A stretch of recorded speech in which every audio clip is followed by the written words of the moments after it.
In this video, we're turning an old, sunken pontoon into a beautiful, one-of-a-kind houseboat and launching it in the ocean. Here's how this started. Last year, my friend and I bought this pontoon on Facebook for $4,000. This honestly might be the best part right here. Got a pirate ship steering wheel. This boat actually sank to the bottom of a river when holes formed in the pontoons, but the seller assured us the holes had been professionally repaired. So we thought it was a steal because it was 24 feet long and the engine was practically brand new. We've officially got a pontoon boat in tow behind the scrapyard truck right now. It's a dream come true. It's a dream come true. But it turns out this pontoon's weight capacity is a lot less than we thought. Oh, and the old rickety trailer, it's only rated for 2,000 pounds. That's gonna be a major problem considering the final weight is estimated to be 5,000 pounds.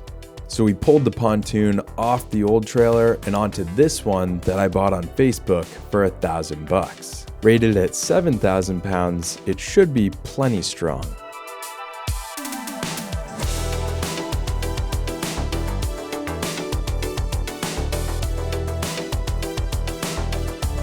We thought this thing was pretty solid, but after peeling up the old, soggy carpet, we realized the deck is rotting right out from underneath us. So one by one, we cut each floor bolt and removed the rotted floor to make way for a new one. While the floor is out of the way, we're gonna take the opportunity to add 2 more pontoons, increasing the buoyancy from 6,000 pounds to 10,000 pounds. This means the total maximum weight could be 10,000 pounds, but the pontoons would be completely submerged. We want the water level to be no more than halfway up the pontoons. So as long as the total weight doesn't exceed 5,000 pounds, we should be golden. Here's the catch. The boat and engine already weigh 1,000 pounds, leaving us with just 4,000 pounds to build an entire house.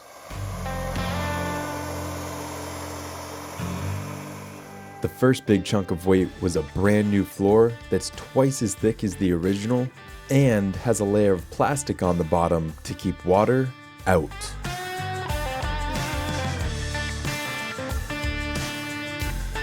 Now that we've got a solid new floor, it's time to frame out the walls and roof.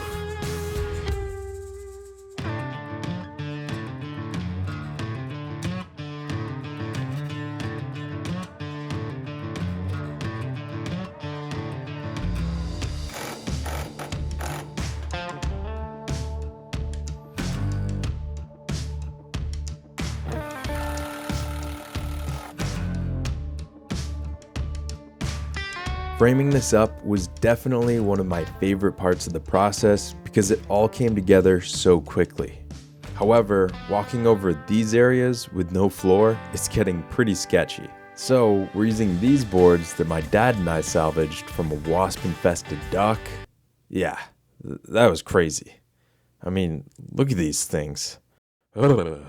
And we're repurposing these boards to turn this deck trap into a nice walkable deck. Next, we'll cover the frame with sheathing.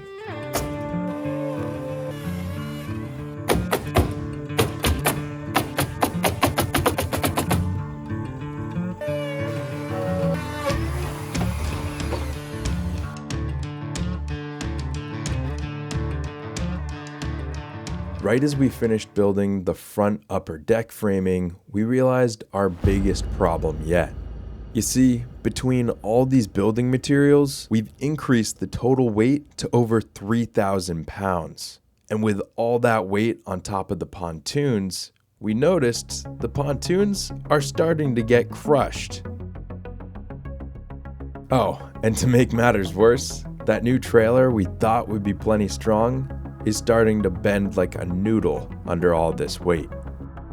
Oh, also, there's a huge storm brewing, and the exposed wood floor, framing, and walls are not waterproof whatsoever.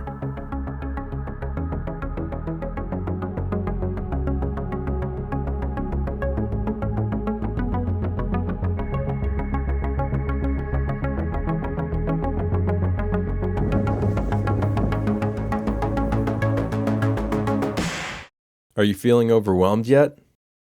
Good. That's exactly how we felt. But not for long.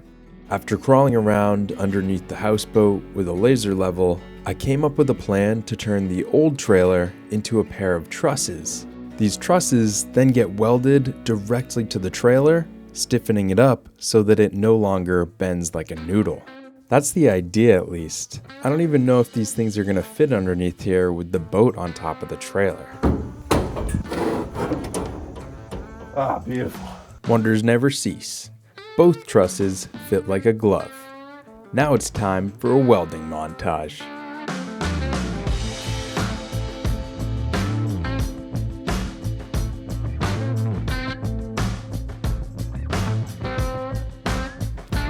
All of these trailer upgrades would end up taking over a week to complete.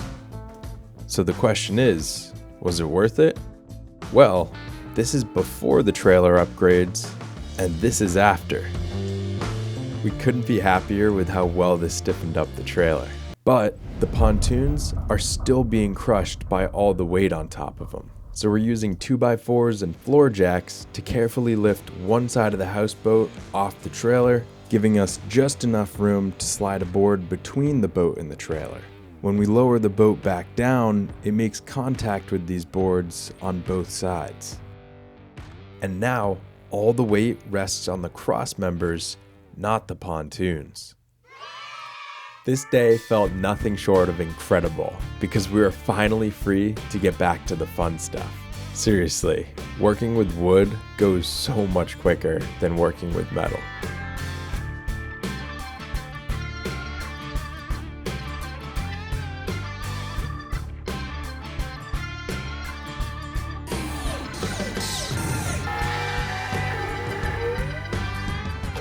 Oops.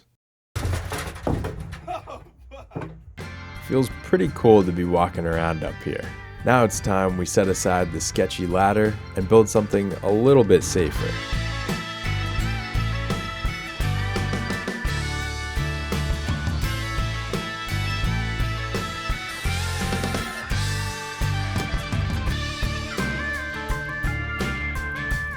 Oh yeah, that's more like it. Wait a second. Are things going way too smoothly? Ah, yes. I knew they were. A few weeks ago, we found these sliding doors on Facebook and thought it would be super cool to have 2 of them up front on the houseboat. So we bought both of them. But it turns out that somehow we didn't make these openings wide enough for the sliding doors to fit. Thankfully, with a little head scratching, we came up with a solution. Thinner studs for the front, and a carefully relocated structural stud on the side. Crisis averted on that. Yeah.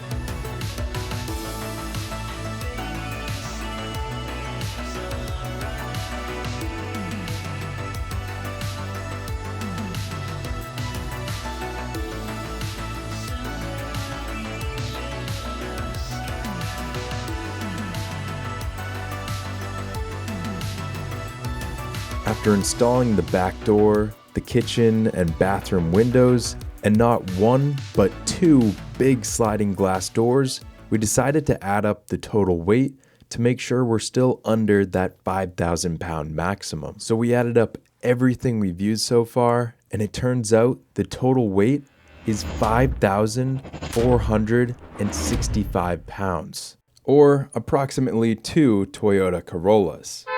That's quite the conundrum considering we still have to build a full kitchen, dining and sleeping area, and we still have to finish the exterior, including more big heavy windows. I don't really know what we're gonna do about this weight problem, but I do know we need to get this thing buttoned up before winter hits.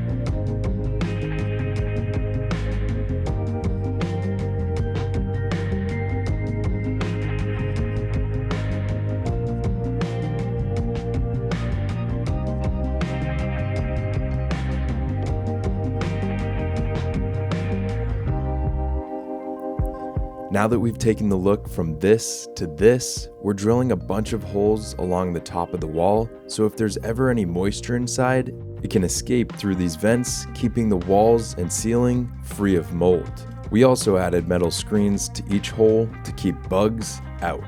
This next step is really gonna spruce things up.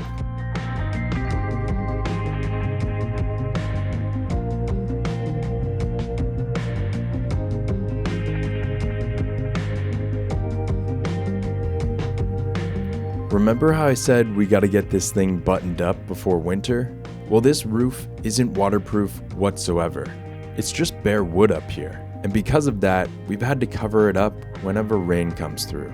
So it's about time she gets a real rubber roof. Only problem is, we've never installed a roof on anything. But today, we're gonna learn. First, we trim off the excess rubber, mix up this cauldron of gnarly glue, pick up and peel back half the rubber, and apply that gnarly glue to the underside of the rubber and the wooden subfloor. This stuff is insanely sticky. And then a big gust of wind came along and flipped the rubber over onto itself, and it got stuck together. It was at this point that we thought we might have ruined a really expensive piece of rubber. But thankfully, we got it apart and successfully laid down the first half of the roof before peeling up, gluing, and securing the other half of the rubber sheet.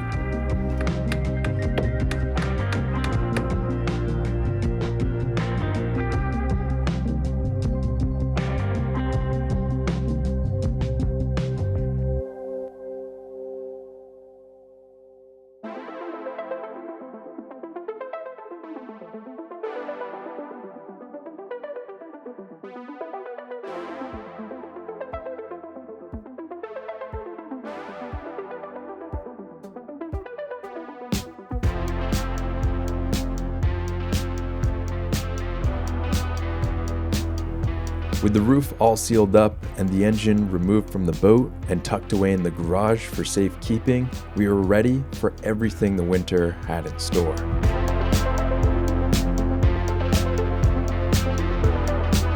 By February, the houseboat had endured several winter storms with high winds and lots of snow. Eventually, spring would come, and with it came tremendous excitement to dive back into building.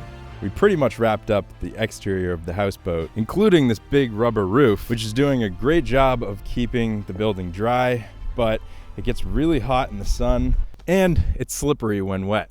We don't really want to drill a bunch of holes in the roof, so we're using this nice foam flooring material that's made specially for boats.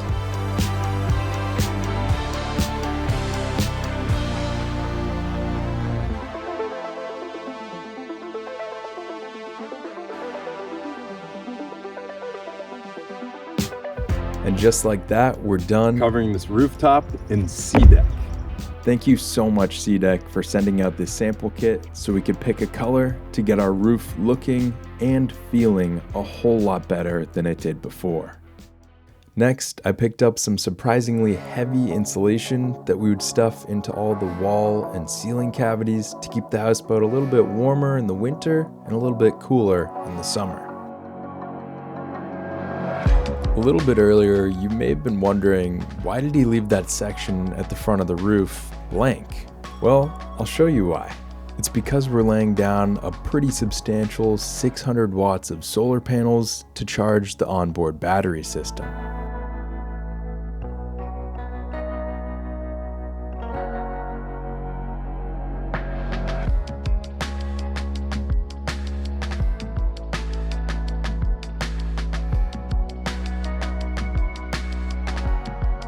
I feel like Heisenberg right now.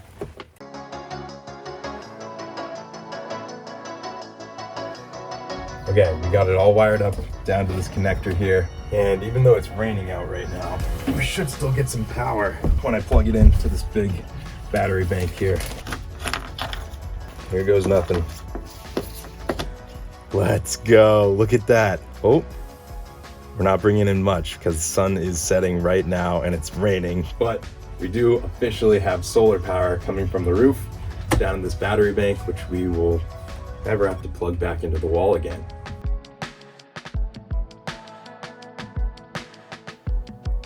After running the rest of the wires, we cut a hole in the wall where we installed a fan to draw moisture and other stuff out of the bathroom. Next, I installed this cool solar-powered fan on the roof where it too will draw moisture out of the walls and ceiling.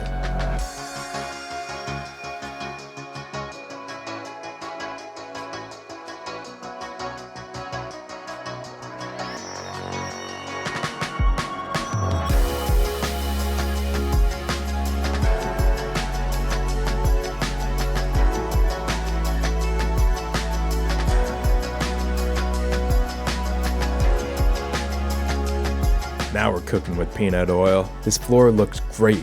Let's protect it and tackle the ceiling.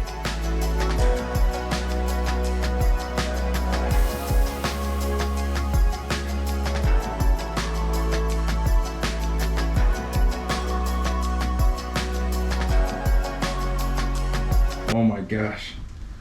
10 out of 10 recommend doing this if you want to destroy your neck. Oh, that's a nice ceiling right there.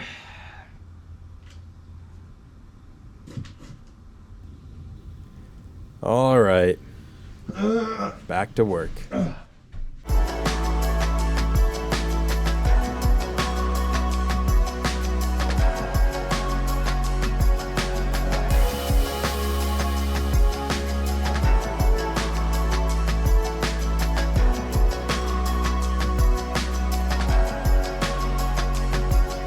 Now that we've got a gorgeous floor and ceiling, it's time to build a bathroom.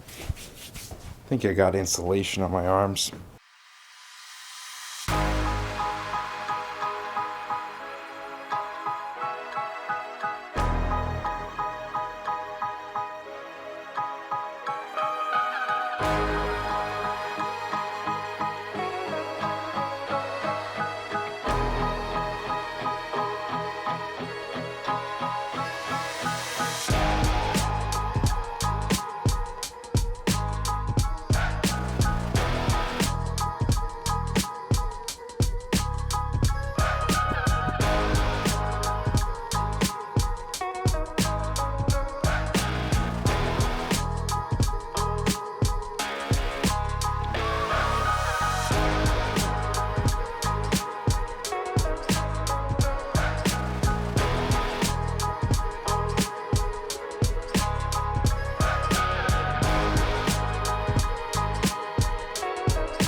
That didn't feel good.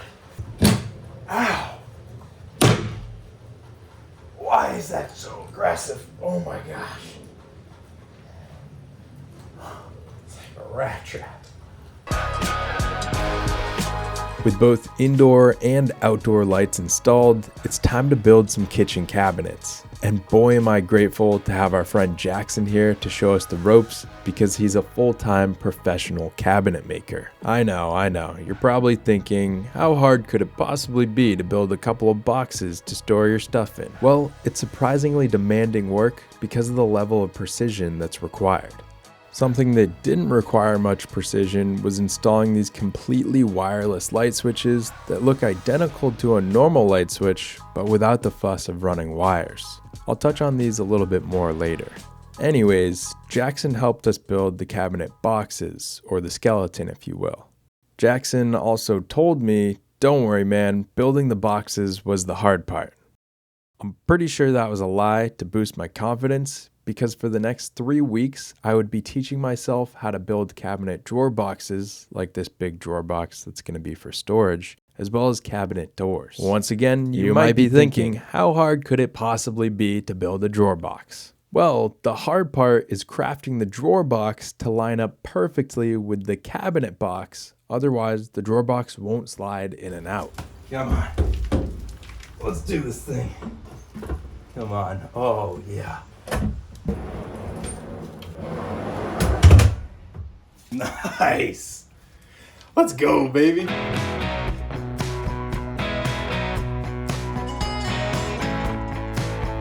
While I was chugging away building drawers, James got to installing those wireless light switches, which can go in the wall like this, but we were also able to mount one to our really thin bathroom wall using the included surface mount, where it would have been a major pain to have to run wires.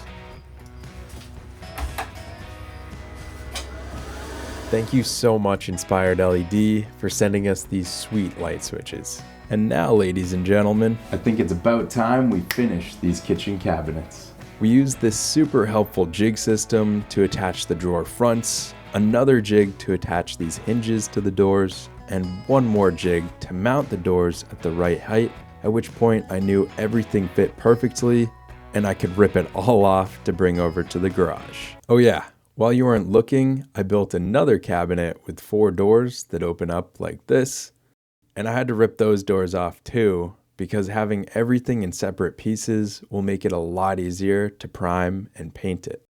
Big thank you to my brother Teddy for coming to help get this all painted up.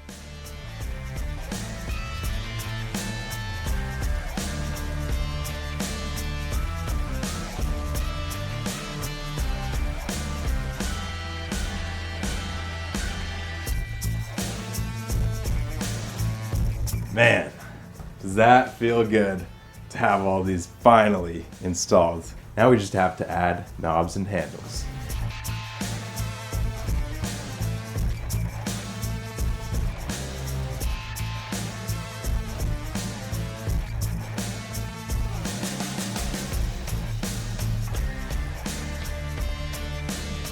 The sink and stove fit like a glove, but when we went to close the back door, we realized the oven handle and one knob are sticking out too far and we can't shut the door.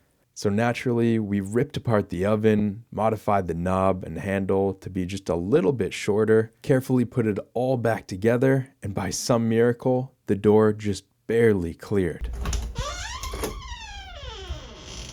Doesn't get much closer than that. Let's finish up this kitchen, shall we?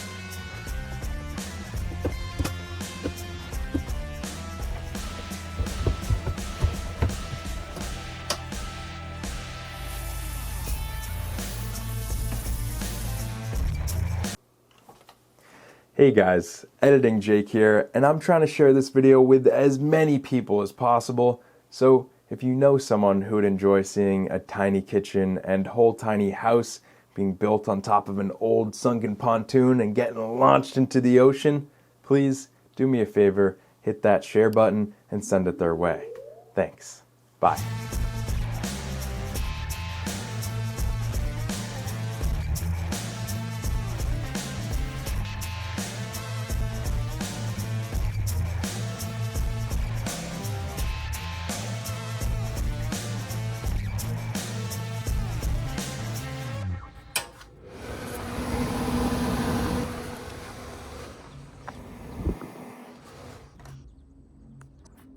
The kitchen is looking good. Now let's build a dining and sleeping space.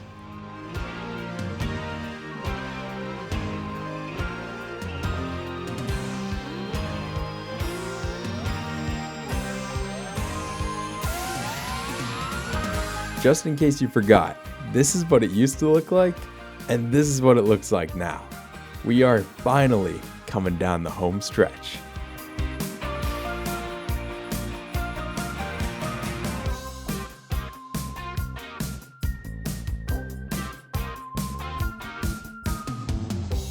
This pop-up outlet is pretty cool, but I can't wait to show you what I've got planned for the dining table.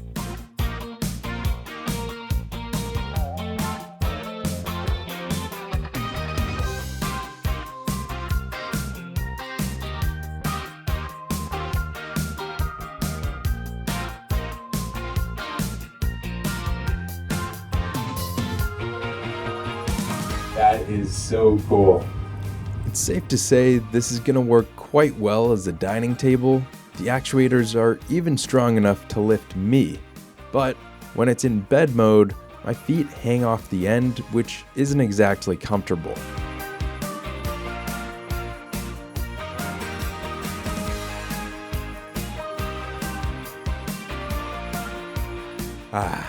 Now that's more like it.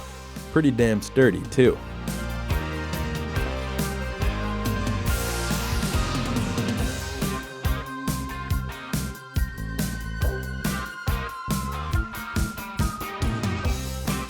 At this point, the kitchen is set, and we can move on to finishing the bathroom. Remember that extra piece I pulled out of the bathroom wall panel? Well, we gave it some clean edges along with some decorative paneling, and now we've got ourselves a bathroom door. We're gonna mount the door to this track, but first I wanna get the shower installed and working. I'm far from a professional plumber, so to keep things super simple, I'm using this standalone unit that only requires a basic propane connection and a water supply to get a hot shower going in no time.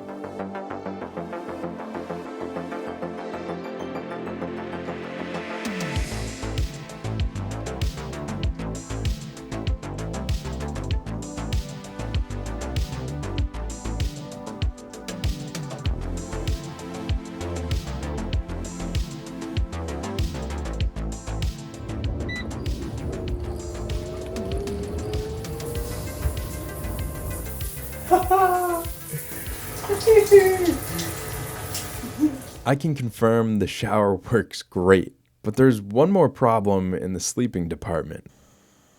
The space is still way too bright to sleep comfortably. Let's fix that. I can't thank SmartWings enough for sending out these automatic shades along with these templates, which made for a super simple time installing the mounting brackets, which only required one screw each, and then the shade just pops right on here. Beautiful.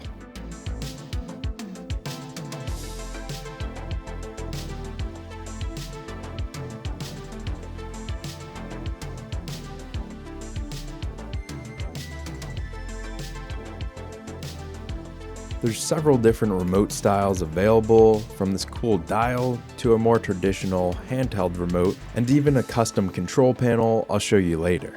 With all of these cool enhancements inside the houseboat, not to mention the weight of the structure itself, we're getting pretty heavy, and quite a few people seem concerned about this thing floating at all.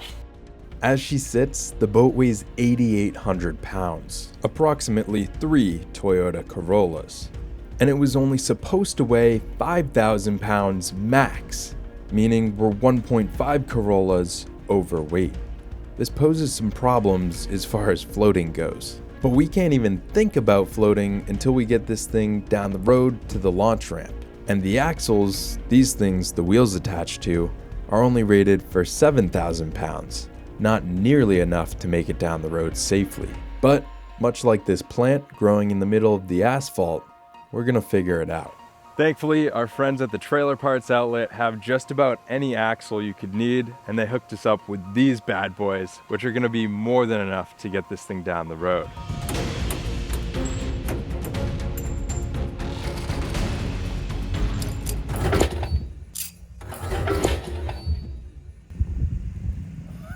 You came right on out of there, didn't you? I've got to give the Trailer Parts Outlet some credit because everything was packaged super well, perhaps even too well.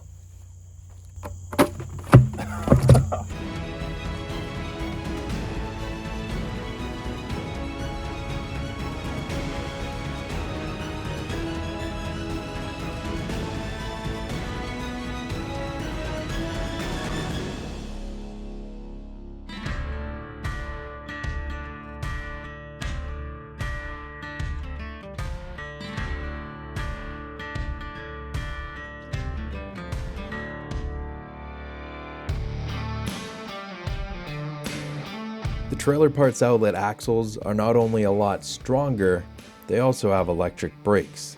However, the current trailer wiring looks pretty janky, and that's the last thing we want failing on our way to the launch ramp.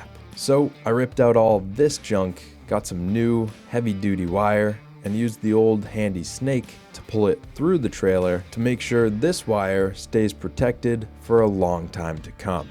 While I was running new wires to the brakes, I figured the taillights deserved the same treatment, which of course meant installing a brand new set of taillights along with a neat new junction box to keep all the connections organized.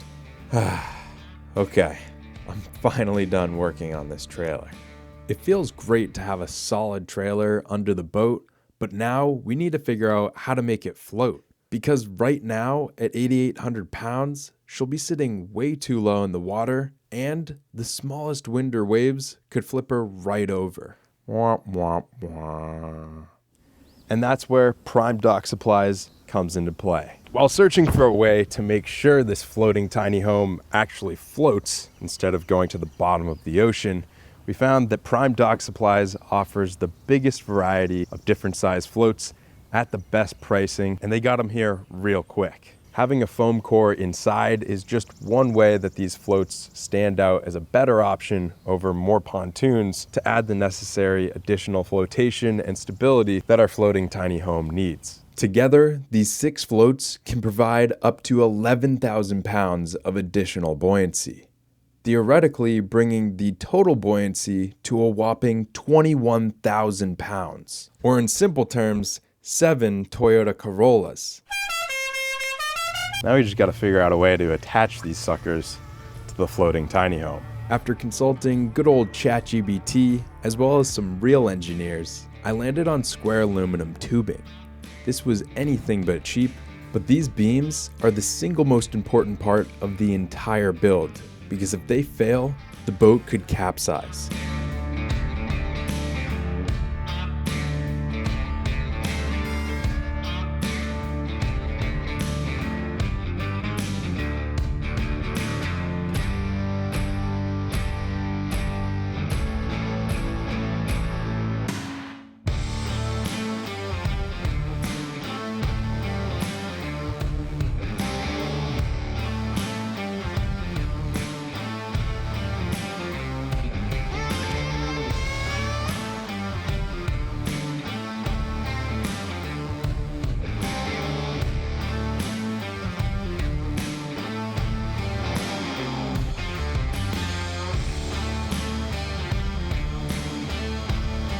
Floats mounted up to the boat just as planned. And get a load of this clearance down here.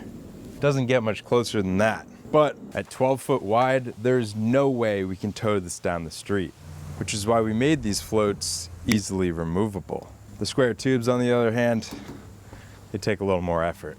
At this point, there's only a few things left to do before the boat's ready to go in the water. But we don't have much time. You see, the weather this month has been really crummy. And with today being the 14th, it looks like just 3 days from now is the only good window to launch and test the boat before another big storm rolls in. Then, with winter right around the corner, waterways will begin to freeze.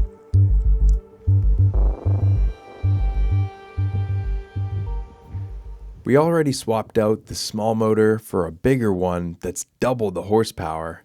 Plus, it's a tiller motor, meaning we don't have to bother with running cables to a steering wheel or controls. But the propeller that came on this motor is totally banged up. Plus, it's not even the right pitch, so I grabbed a new one instead. Unlike the old propeller, which had a really steep pitch, this new one has a soft pitch, acting like a low gear on a bicycle, hopefully allowing this little engine to push this big boat.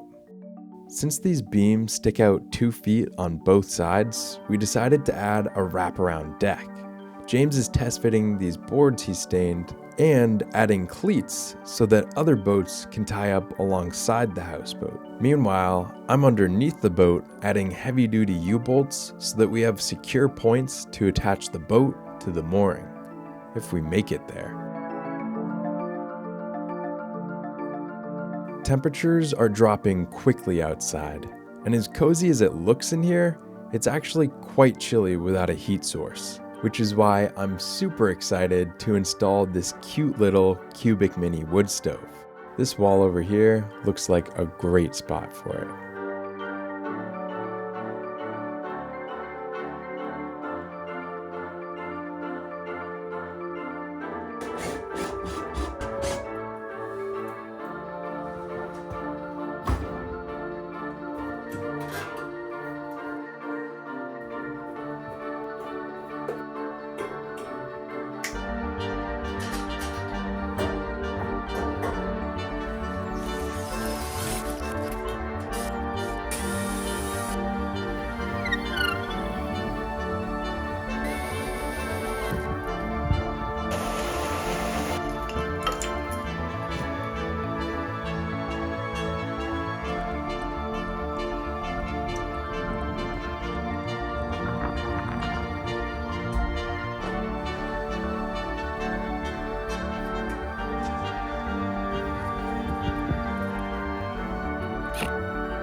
I am so excited to be lighting this fire right now. I have no idea if it's gonna work. It's really windy out today, so there's gonna be a lot of wind coming back down the chimney, but let's give it a shot.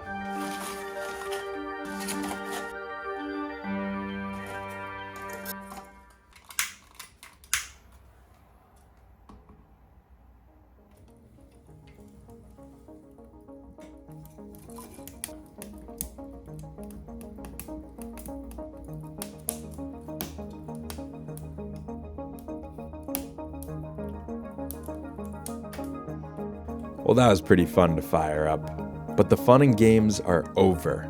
Now, we've got to load up all the safety gear, disassemble the floats and wraparound deck, and pack those components onto a separate trailer because tonight, this whole rodeo hits the road.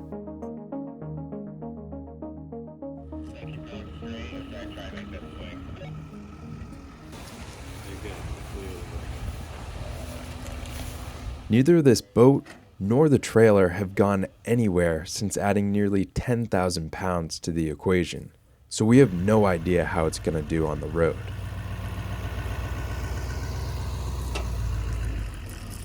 Just trying to squeeze the boat down the driveway has my heart racing, but this is only the beginning of our 7-mile journey. Looks like we're clear on branches. Yes, sir, we're clear. Oh, brother, here we go. Oh my God, this is insane. This is insane, dude.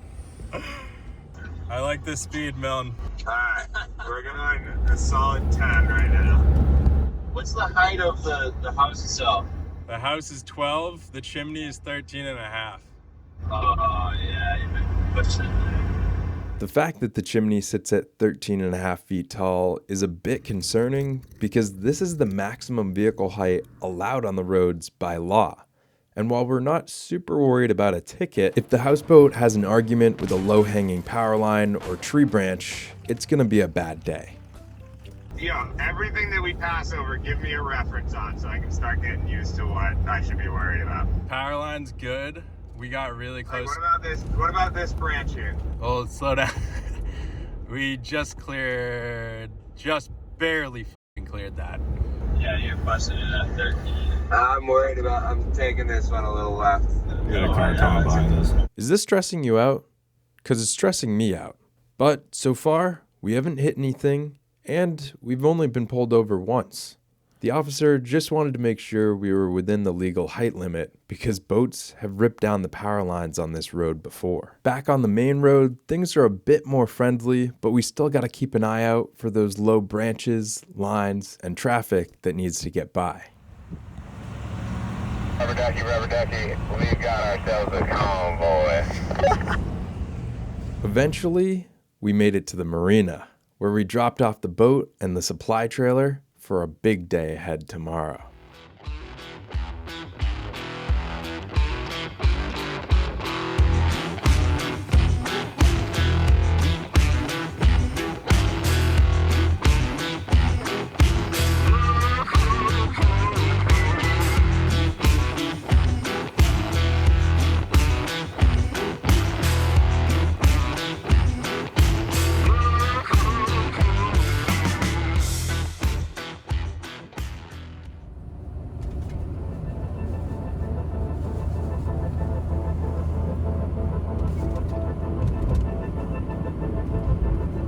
Well, good morning, folks. We are on the road, about to pull into Essex Marina here in Essex, Massachusetts, right next to one of the oldest shipbuilding yards in the United States, to launch our one-of-a-kind ship, if you can call it that.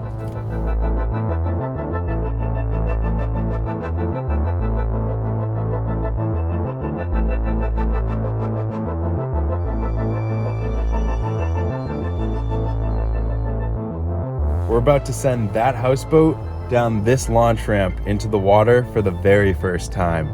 Oh, and look who just pulled up. How you doing? Good. Yeah? Yeah. You ready to rip? Okay, good.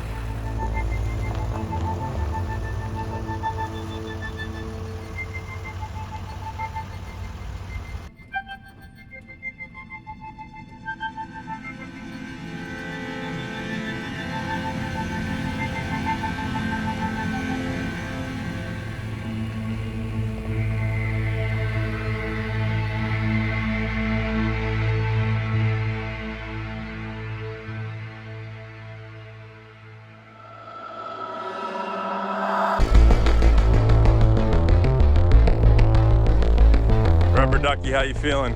I'm feeling good. Think this girl's got it? Oh yeah. Got it? Let's do it. Dude, my heart is racing right now. Oh my gosh. This is terrifying. This is absolutely terrifying. 14 months of hard work. Yeah, you got that right.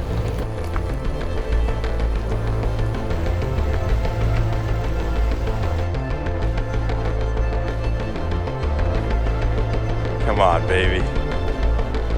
Come on. Good idea.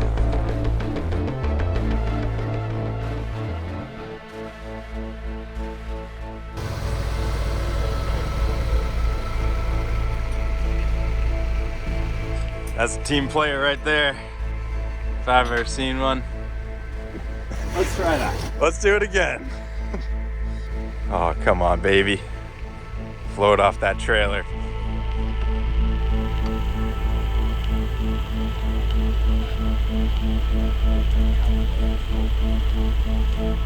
Come on.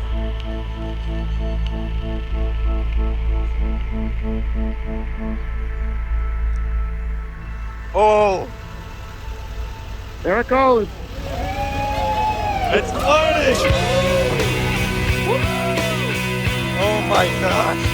Floating, Jacob. It's floating! It's floating! Thank you.